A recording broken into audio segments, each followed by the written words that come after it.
Section 21.4, Acceptance of Continental Drift. Over time, scientists figured out that Wegener was right. Unfortunately, not before he died. But after his death in 1930, I believe it was, there was just starting to be an understanding of the interior part of the Earth. Right, remember, so we didn't know about the layers of the Earth, or all four of the layers of the Earth, until 1936, and Wegener was gone by 1930.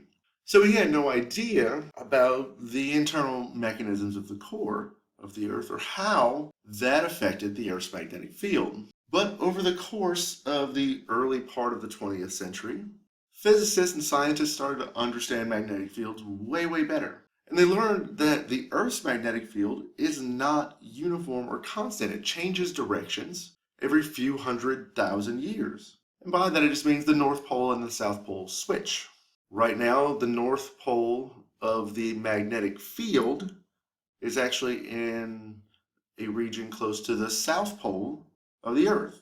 In a few 100,000 years, the magnetic field will flip again. Actually, technically, we're due for one. It could switch sometime, and it could switch tomorrow, or it could switch, 3 to 10 or 100,000 years from now. There's no real telling when it's going to change, but we are due for one based on what we know about past changes. So this magnetic field changes every couple 100,000 years.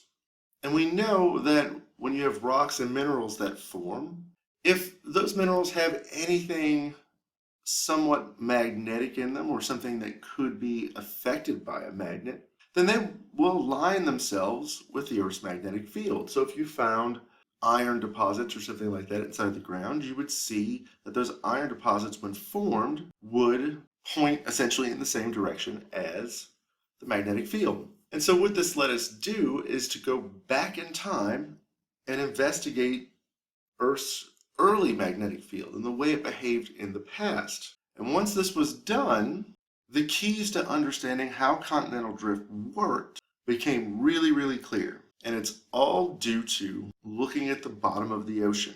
So when you look underneath the ocean, you see the same types of physical landmarks that you find on the Earth or on land. Fissures, cracks in the ground, trenches, mountains, all things that you see at the bottom of the ocean.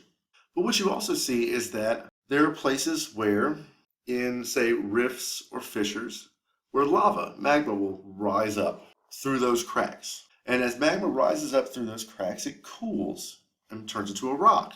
And if that magma contains any kind of iron or anything, and when it cools and turns into that rock, the iron will align with the magnetic field of the Earth. And so scientists looked backwards. They looked back and noticed that when you look at these rifts in the seafloor, what you see is that as you move away from it in each direction, you see a younger piece of rock that is aligned with the current magnetic field. If you go further out, you see another piece of rock that's aligned with the magnetic field as it was right before this time. And then another piece right before that one as you go further and further out.